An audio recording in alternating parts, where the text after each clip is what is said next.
What advice would you give to new sales staff? My advice would be patient. Take time to build relationships with the people that you want to sell to, and the sales will come. It is also, of course, important to make sure that you fully understand and are knowledgeable about the product or service that you're selling. What mistakes do salespeople often make?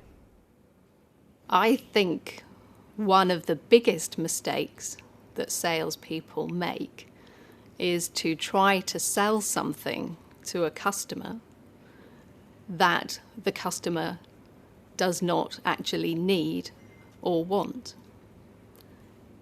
It is much better to take time to understand what the customer wants. With that knowledge, a salesperson can find the reasons that the customer may have to buy the product or service. And anyway, customers like to be listened to, not to be talked at. What qualities do you need to be a successful buyer? To be a successful buyer, I think requires a lot of preparation.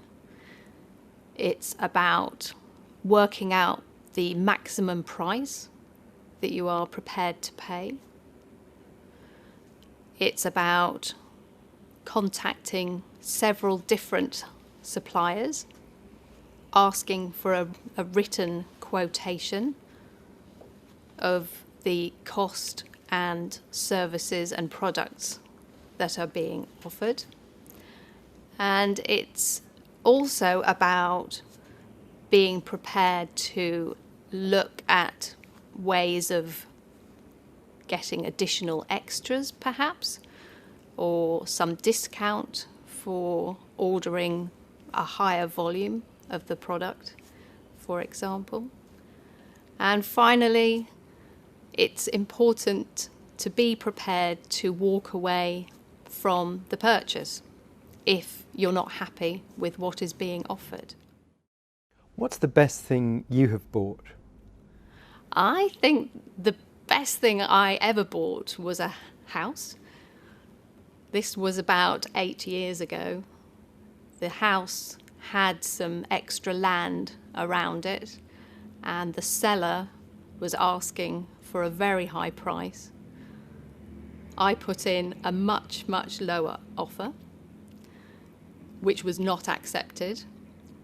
But over a period of 18 months, with lots of different negotiations and some patience on my part, I was prepared to wait all that time. Eventually, I bought the house at a much lower price than had originally been asked for.